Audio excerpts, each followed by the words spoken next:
अब हमारी एक्सरसाइज 1.2 हो चुकी है।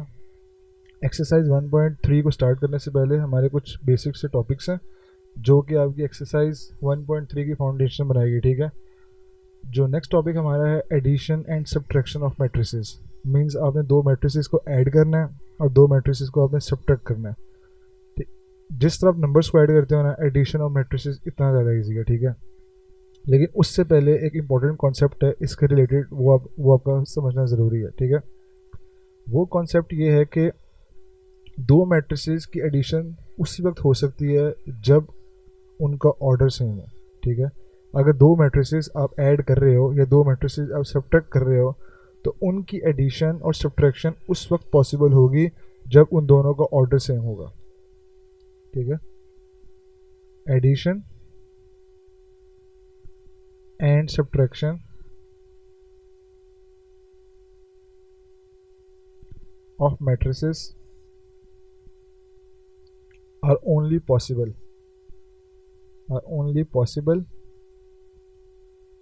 if those matrices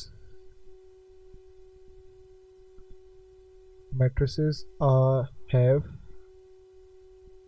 the same order। Matrices की एडिशन और सब्ट्रैक्शन उस वक्त पॉसिबल होगी जब उन दोनों का ऑर्डर क्या होगा, सेम होगा। अगर उनका ऑर्डर सेम नहीं है, ठीक है, तो उनकी ना एडिशन हो सकती है ना सब्ट्रैक्शन हो सकती है। अब अगला कॉन्सेप्ट ये है कि आपने उन मैट्रिसेस को ऐड और सब्ट्रैक्ट करना कैसे है। अगर मैं यहाँ पे सिंपल दो मैट्रिसेस ड्रॉ करूँ, मैट्रिक्स जी है वो मेरे पास 1 5 2 1 है, और मैट्रिक्स एफ है मेरे पास, वो मेरे पास 1 9 0 5 है। पहला आपने ये देखना है कि उनका ऑर्डर सेम है। अगर मैं मैट्रिक्स जी का ऑर्डर देखूँ तो वो 2/2 है, दो रोज और दो कॉलम्स। और अगर मैं मैट्रिक्स एफ का ऑर्डर देखूँ तो वो 2/2 है। अगर दोनों का ऑर्डर सेम है तो उनकी एडिशन पॉसिबल है। मीन्स अब मैं जी प्लस एफ कर सकता हूँ, या अगर मैंने इनको सब्ट्रैक्ट करना था तो तब मैं जी माइनस एफ कर सकता हूँ, ठीक है। अब इनको ऐड करना कैसे। अगर मैं जी प्लस एफ को सॉल्व करूँ, अगर मैं जी प्लस एफ सॉल्व करूँ, दोनों को ऐड करूँ, तो मैं पहले 1 5 2 1 जी मैट्रिक्स लिख रहा हूँ, फिर प्लस और 1 9 0 5, ठीक है। ये आपका एफ मैट्रिक्स है, दोनों को ऐड कर रहा हूँ। अच्छा, एडिशन के लिए आपने इस तरह करना है कि मैंने आपको बताया था करस्पॉन्डिंग एंट्रीज क्या होती हैं, ठीक है। जो दोनों मैट्रिसेस के अंदर सेम लोकेशन के ऊपर एंट्रीज होंगी उसे हम बोलेंगे करस्पॉन्डिंग एंट्रीज, ठीक है। तो 1 की करस्पॉन्डिंग एंट्री यहाँ पर 1 है, 5 की करस्पॉन्डिंग एंट्री यहाँ पर 9 है, 2 की करस्पॉन्डिंग एंट्री यहाँ पे 0 है, और 1 की करस्पॉन्डिंग एंट्री यहाँ पर 5 है। तो जब भी आपने ऐड और सब्ट्रैक्ट करना है तो आपने करस्पॉन्डिंग एंट्रीज को ऐड करना है और करस्पॉन्डिंग एंट्रीज को आपने सब्ट्रैक्ट करना है, ठीक है। लाइक अगर मैं दोनों मैट्रिसेस को ऐड करूं तो क्या होगा, मैं 1 को 1 में ऐड करूंगा, 1 + 1। मैं 5 को 9 में ऐड करूंगा, 5 + 9। मैं 2 को 0 में ऐड करूंगा, 2 + 0। मैं 1 को 5 में ऐड करूंगा, 1 + 5। और ऐड करने के बाद मैं इसका आंसर लिख दूंगा, 1 + 1 का आंसर 2, 5 + 9 का आंसर 14, 2 + 0 का आंसर 2 एंड 1 + 5 का आंसर 6। That's it. इतनी आसान थी मैट्रिसेस को ऐड करना। बात समझ आ रही है। सिंपल आपने जो आपकी करस्पॉन्डिंग एंट्रीज है ना उनको ऐड कर देना है, या अगर आप सब्ट्रैक्ट कर रहे हो तो करस्पॉन्डिंग एंट्रीज को आपने सब्ट्रैक्ट करना है, ठीक है। इससे पहले एक इम्पॉर्टेंट कॉन्सेप्ट है addition and subtraction of integers. अगर आपको वो आती है, ठीक है, तो आप इस वीडियो को देख सकते हो। अगर वो नहीं आती तो मैंने इस चैप्टर से पहले एक प्री रिक्विजिट वीडियो डाली है, उसमें आपको addition and subtraction of integers बताया है। लाइक अगर आप -1 -2 को सॉल्व कर पा रहे हो या -10 + 5 को सॉल्व कर पा रहे हो तो फिर आपसे एडिशन हो जाएगी, ठीक है। फिर मसला नहीं है। लेकिन अगर आपके आंसर्स इनके ठीक नहीं आ रहे तो पहले उस प्री रिक्विजिट वीडियो को देख लो, ठीक है, फिर इसके ऊपर मूव करो। अगर आपके ये वाले कॉन्सेप्ट्स ठीक होंगे फिर आपके लिए एडिशन और सब्ट्रैक्शन कोई भी मुश्किल बात ही नहीं है, ठीक है। तो अगर मैं सब्ट्रैक्शन ऑफ मैट्रिसेस को देखूं तो उस केस के अंदर भी आपका यही है। अगर यहाँ पे मेरे पास एग्जांपल में देखूं तो 2 1 3 5 4 0 मैट्रिक्स मेरे पास ए जो दिया हुआ है वो दिया हुआ है 2 1 3540, ये मेरे पास मैट्रिक्स ए है।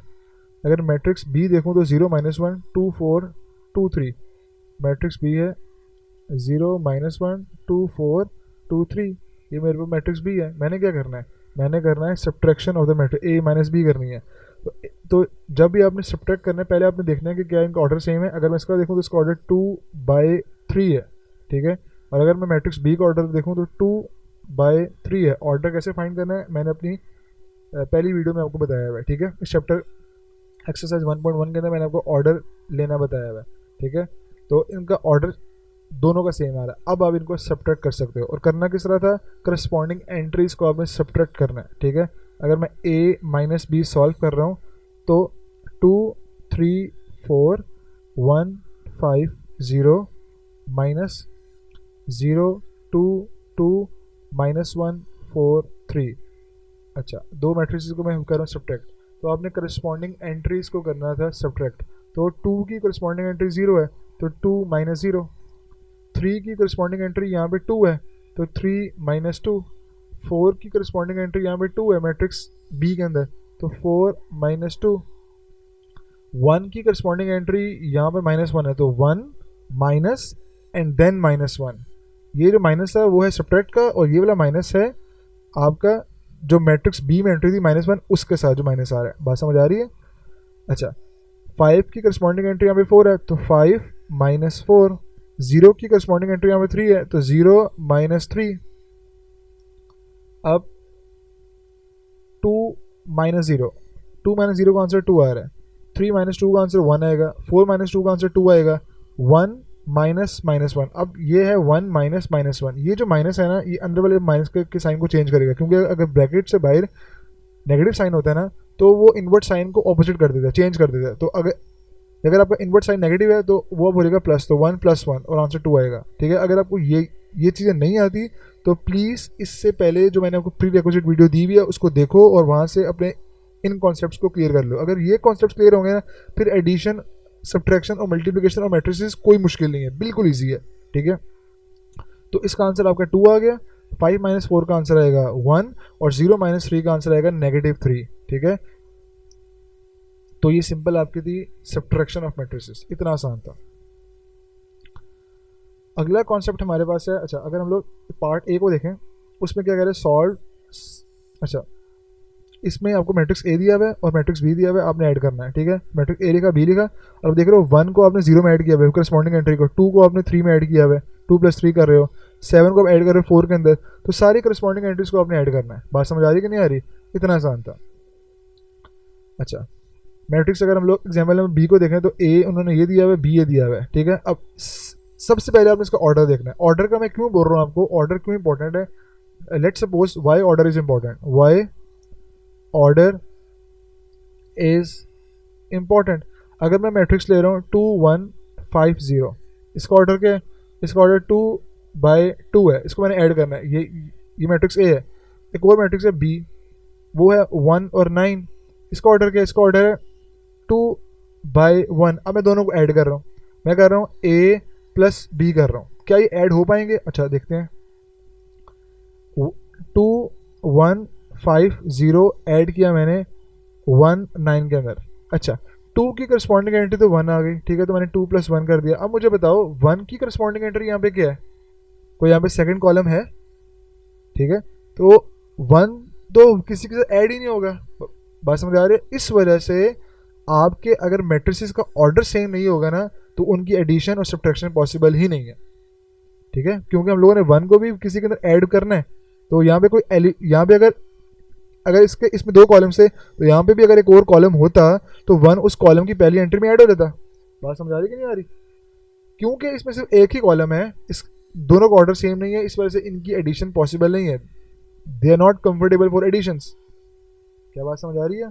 इसलिए एडिशन और सब्ट्रैक्शन में सबसे पहले आपने ये चीज़ देखनी है, मैं बार बार बोल रहा हूँ कि आपका दोनों मैट्रिसेस का ऑर्डर सेम होना चाहिए।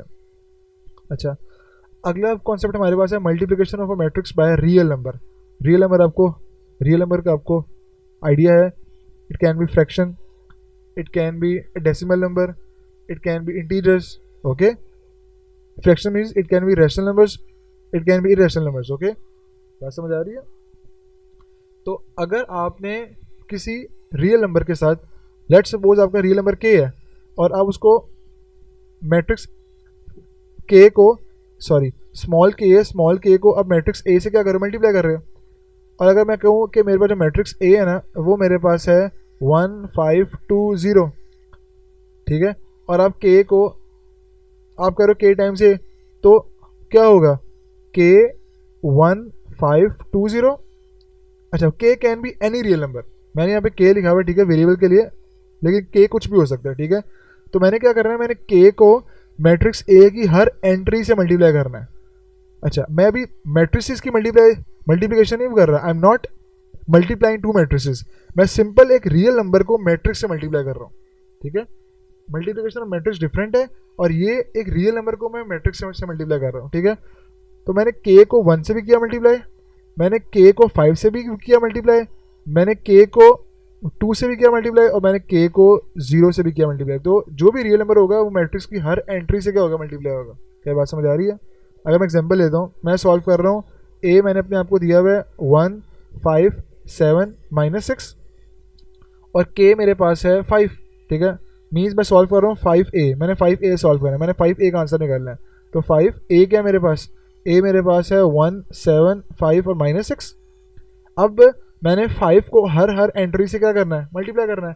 तो मैं क्या करूँगा, मैं करूँगा 5 times 1, 5 times 5, 5 times 7 and 5 times -6।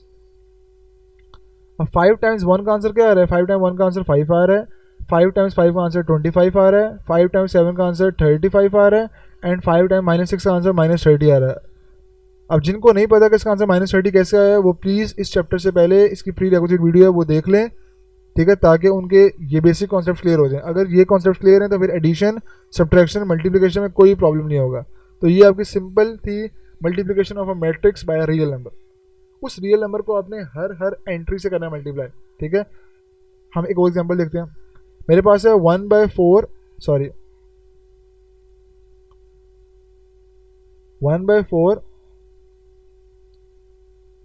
Times ए और मैट्रिक्स ए मैंने दिया हुआ 2 -3 5 7, ये मेरे पास मैट्रिक्स ए है।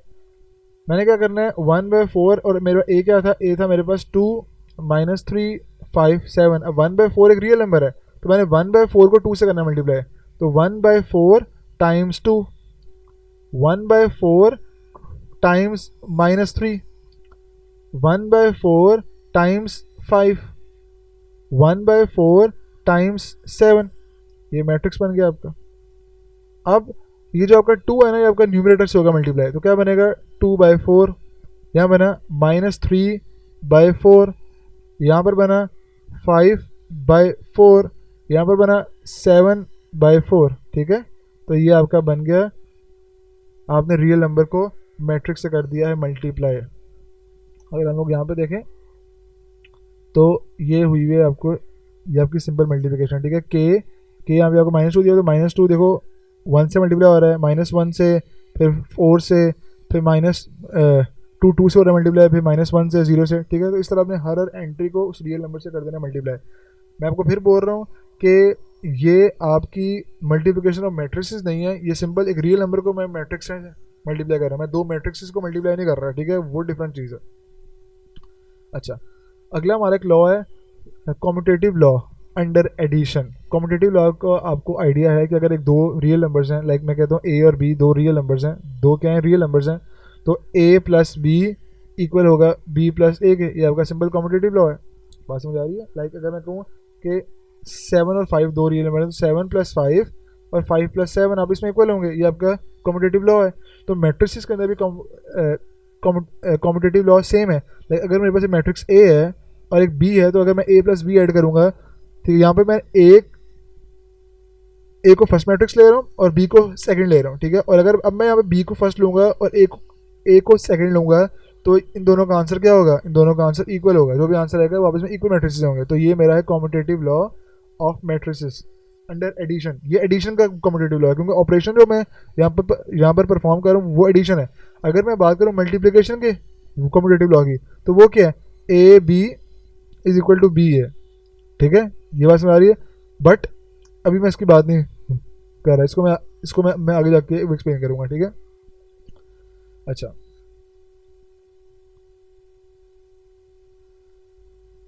ये हो गया आपका कॉम्पिटेटिव लॉ ऑफ एडिशन, ठीक है। मैं आपको सॉल्व भी करके दिखाता हूँ। अगर एक मैट्रिक्स है मेरे पास, ए मैंने आपको दिया हुआ है 1 2 1 0 और बी मेरे पास है 1 5 0 1, तो मैंने पहले सॉल्व करना है ए प्लस बी, तो ए प्लस बी का आंसर क्या आएगा, 1 + 1 किया 2, 2 + 5 किया 7, 1 + 0 किया 1 एंड 0 + 1 किया 1, तो ये मेरा ए प्लस बी का आंसर आ रहा है।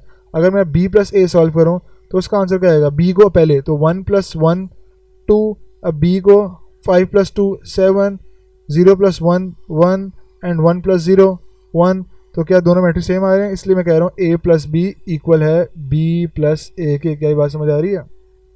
ये था आपका commutative law under addition, A plus B is equal to B plus ए।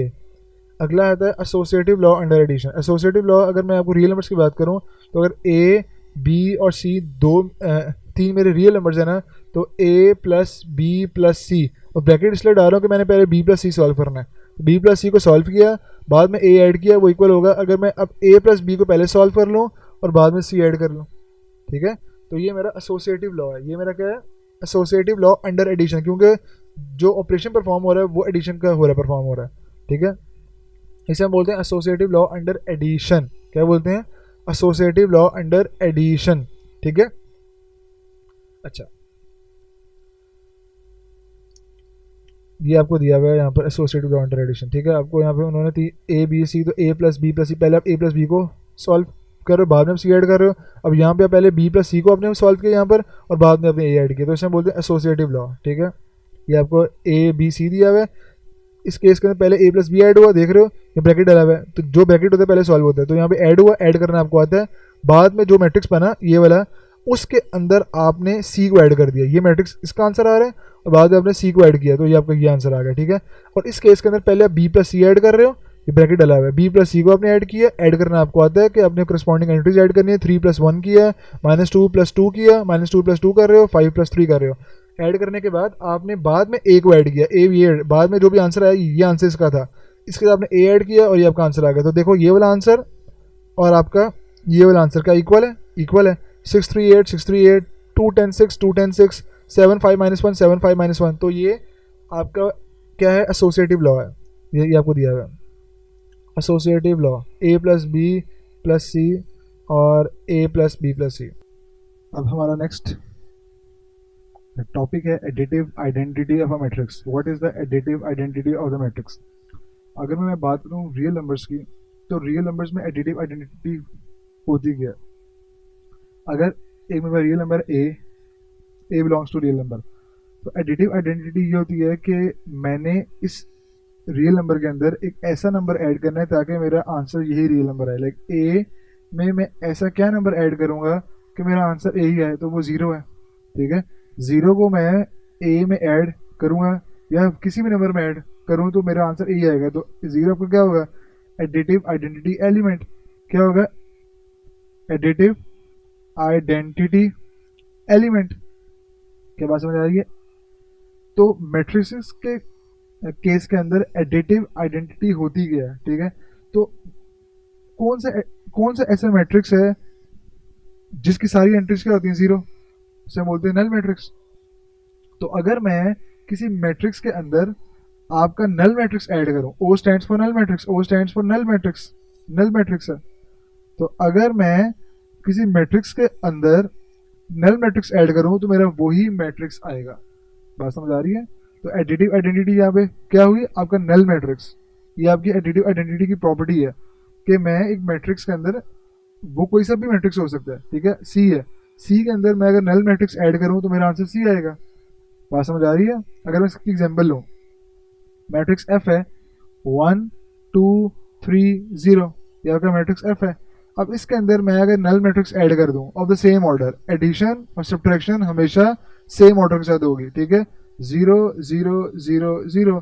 तो अगर मैंने ऐड किया ना तो मेरा आंसर 1 + 0 1, 3 + 0 3, 2 + 0 2 एंड 0 + 0 0। तो मेरा आंसर वही मैट्रिक्स एफ आ रहा है। तो मीन्स अगर मैं एफ के अंदर एक नल मैट्रिक्स ऐड कर दूंगा तो मेरा आंसर क्या आएगा, एफ। तो यही तो मेरी additive identity of the matrix है। ठीक है, कह रहे if A and B are the two matrices of the same order, अगर दो सेम ऑर्डर के मैट्रिक्स हैं तो मैंने ए को अगर बी में ऐड किया तो मेरा आंसर ए ही आना चाहिए। तो फिर मैट्रिक्स बी क्या होगा, ठीक है, वो होगा आपका for any matrix A zero matrix of the same order is the additive identity of A. A की एडिटिव आइडेंटिटी क्या होगी, जीरो। तो मैं ए में बी, अगर मैं ए में बी ऐड करूँगा, अगर मैं ए में बी ऐड कर रहा हूँ तो जो मेरा मैट्रिक्स बी है ना वो क्या है, वो नल मैट्रिक्स है या जीरो मैट्रिक्स है। बात समझ आ रही है, ए प्लस जीरो, तो जीरो यहाँ पे बी है। ठीक है, A plus zero is equal to A. बात समझ आ रही है, तो अगर मैं ए में नल मैट्रिक्स ऐड करूंगा तो मेरा आंसर ए ही आएगा। तो ए आपका एडिटिव आइडेंटिटी मैट्रिक्स है। क्या बात समझ आ रही है।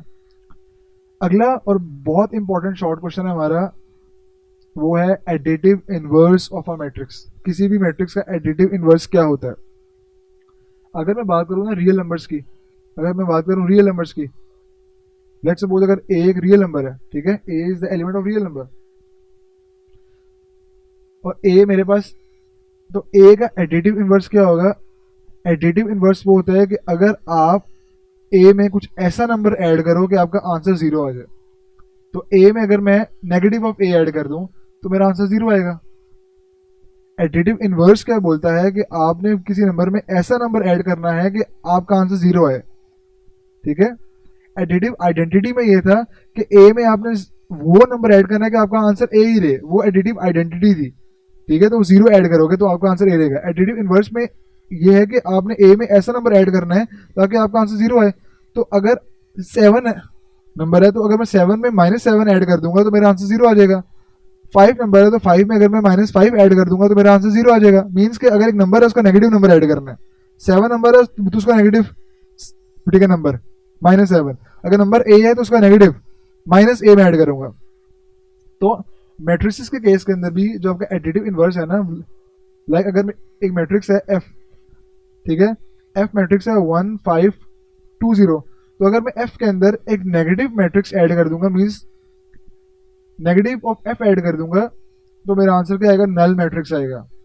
जीरो तो नहीं आएगा, नल मैट्रिक्स होगा ना, ठीक है, जिसकी सारी एंट्री जीरो होंगी। ठीक है, तो एफ का एडिटिव इनवर्स क्या होगा, नेगेटिव एफ। एफ का एडिटिव इनवर्स क्या होगा, नेगेटिव एफ होगा।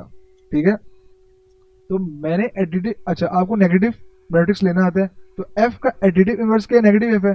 तो नेगेटिव एफ कैसे लेते हो, आपने सारे साइंस चेंज कर देने, आपने सारे साइंस चेंज कर देने। तो नेगेटिव ऑफ द मैट्रिक्स, और ये जो नेगेटिव साइन है वो सारे साइन चेंज करेगा, -1 -5 -2 एंड 0। तो आपको नेगेटिव मैट्रिक्स लेना आता है। ठीक है, तो एफ का एडिटिव इनवर्स क्या होगा, वो नेगेटिव एफ होगा। ठीक है, अगर मैं आपसे कहूँ कि मैट्रिक्स बी है, ये मैट्रिक्स बी दिया है मैंने आपको 1 2 -3 1 2 -3, तो आपने इसका लेना है एडिटिव इनवर्स। क्या लेना है आपने इसका, एडिटिव इनवर्स। तो आपको एडिटिव इनवर्स का पता है वो क्या होता है, बी का एडिटिव इनवर्स होगा नेगेटिव बी, और आपको नेगेटिव बी लेना आता है। अगर मैं नेगेटिव बी लूँ तो negative B is equal to negative of the matrix 1 2 -3। अब ये नेगेटिव साइन हर एक एंट्री पे जाएगा, -1 -2 एंड -3। ठीक है, और ये बनेगा -1 -2 +3। आप देख रहे हो इस केस में 1 2 -3 था, यहाँ पे -1 -2 +3 है, तो सारे साइन चेंज हो गए। ठीक है, तो b का एडिटिव इनवर्स क्या होगा, नेगेटिव b होगा। क्या बात समझ आ रही है। अगर मैं मैट्रिक्स को देखूँ ना, तो आपने a में एक मैट्रिक्स b ऐड करना है, तो आपका आंसर क्या है, नल मैट्रिक्स है। बात समझ आ रही है। अगर मैं अब इस a, अगर मैं b में नेगेटिव b ऐड करता हूँ, b क्या था मेरे पास 1 b था मेरे पास 1 2 -3, और नेगेटिव b में मेरे पास क्या था, -1 -2 +3। तो अगर मैं दोनों को ऐड करूं, अगर मैं दोनों को ऐड कर रहा हूं तो 1 -1 2 -2 एंड -3 +3, जब ऐड करूंगा ना तो मेरा आंसर क्या आएगा, 0 0 0।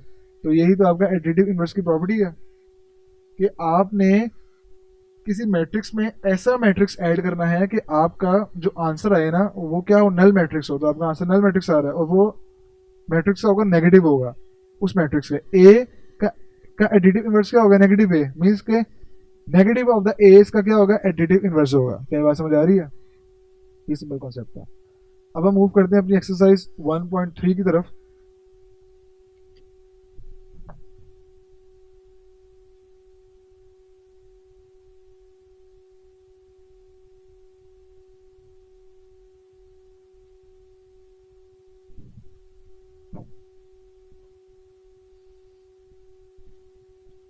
अब हम मूव करते हैं एक्सरसाइज 1.3 की तरफ। अब एक्सरसाइज 1.3 ये बोलती है कि आपका जो क्वेश्चन नंबर 1 है वो ये कह रहा है कि which of the following matrices are conformable for addition, कि किन मैट्रिसेस की एडिशन पॉसिबल है। मैंने आपको बताया था कि जिन मैट्रिसेस का ऑर्डर सेम होगा ना उनकी एडिशन पॉसिबल है। जिन मैट्रिसेस का ऑर्डर सेम होगा, लाइक अगर मैं बात करूं ए और ई की, दोनों का ऑर्डर 2/2 है, तो इनकी एडिशन पॉसिबल है। बात समझ आ रही है? अगर ए और बी को मैं ऐड करूँ, ए प्लस बी करूंगा इसके अंदर, इस केस में ए प्लस बी करूंगा, तो जो ए का ऑर्डर है वो तो मेरे पास 2/2 आ रहा है, और बी का ऑर्डर मेरे पास आ रहा है 2/1। दोनों का ऑर्डर सेम नहीं, तो ए प्लस बी ठीक पॉसिबल नहीं है। सिर्फ आपने इस क्वेश्चन में ये बताना है कि किन की एडिशन पॉसिबल है। अगर मैं सी और एफ की बात करूं, तो सी का भी ऑर्डर क्या है, 3/2, और अगर एफ को सॉल्व करूंगा तो बनेगा 3 2 5 2 -4 3, तो इसका भी ऑर्डर 3/2 बन रहा है। तो सी प्लस एफ पॉसिबल है। ठीक है, सी प्लस ए पॉसिबल है, बताओ मुझे। सी का ऑर्डर 3/2 है और ए का ऑर्डर क्या है, 2/2, तो इसका इनकी एडिशन पॉसिबल नहीं है। तो सिर्फ आपने इस केस में ये बताना है कि किन किन की एडिशन पॉसिबल है, किन किन मैट्रिसेस की एडिशन पॉसिबल है। ये आपको एमसीक्यूज में आ सकता है। ठीक है, शॉर्ट क्वेश्चन में तो नहीं आएगा। ठीक है, ये आपको एमसीक्यूज में आ सकता है कि कौन कौन सी मैट्रिसेस की एडिशन पॉसिबल है। अगर मैं आपको बताऊं, अगर मैं ये वाला क्वेश्चन एमसीक्यूज के लिए है, ये वाला क्वेश्चन एमसीक्यूज के लिए, like a plus D possible है, सॉरी ए प्लस डी नहीं, sorry I am sorry, A plus D नहीं, ए प्लस ई पॉसिबल है, ए प्लस ई पॉसिबल है क्योंकि दोनों का ऑर्डर सेम है। बी प्लस डी पॉसिबल है, दोनों का ऑर्डर सेम है। सी प्लस एफ पॉसिबल है कि इनका ऑर्डर सेम है।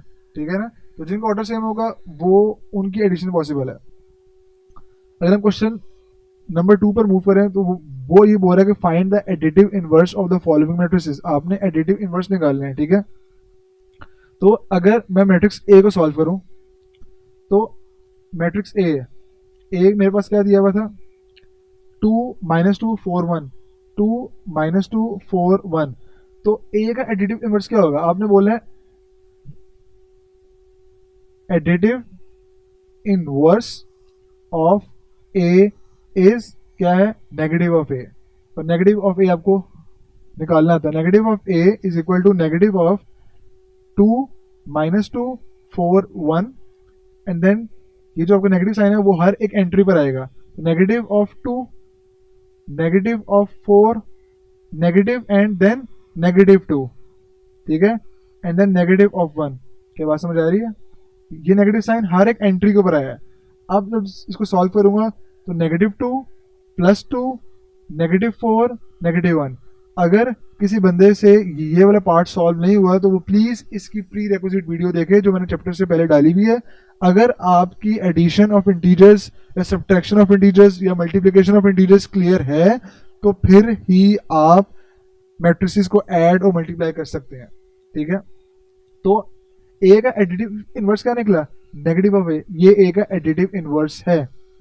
एडिटिव इनवर्स क्या था, अगर आप ए में कोई ऐसा नंबर ऐसा मैट्रिक्स ऐड करें कि आपका आंसर क्या है, नल मैट्रिक्स आए, तो ए का एडिटिव इनवर्स नेगेटिव ऑफ ए, और नेगेटिव ए आपको लेना आ गया। ठीक है, वो आपको आपने 1.2 के अंदर भी किया था कि how to find the negative of the matrix. अगर मैं पार्ट एफ को सॉल्व करूं, ठीक है, एफ था √3, एफ है सॉरी एफ पार्ट है मेरे पास √3 1 -1 एंड √2। तो f का एडिटिव इनवर्स क्या होगा, बताओ मुझे। f का एडिटिव इनवर्स होगा नेगेटिव f। तो additive inverse of f is negative f। तो आपने नेगेटिव f फाइंड करना है, तो negative f is equal to negative of the matrix under root 3 1 -1 under root 2। अब आपने इसका नेगेटिव लेना है। नेगेटिव कैसे लेंगे? जो बाय नेगेटिव साइन है ना, वो अंदर के साइन हर एक एलिमेंट पे जाएगा। तो -3 negative of -1 and negative under root 2। क्या बात समझ आ रही है? तो ये बनेगा negative of under root 3 +1 -1 negative of under root 2। तो ये आपका बन गया नेगेटिव एफ। तो एफ का जो एडिटिव इन्वर्स होगा ना, वो होगा नेगेटिव एफ। सिंपल आपने नेगेटिव मैट्रिक्स लेना है। तो ये आपसे बाकी क्वेश्चन आपसे खुद सॉल्व हो जाएंगे, ठीक है, कोई मसले वाली बात नहीं है।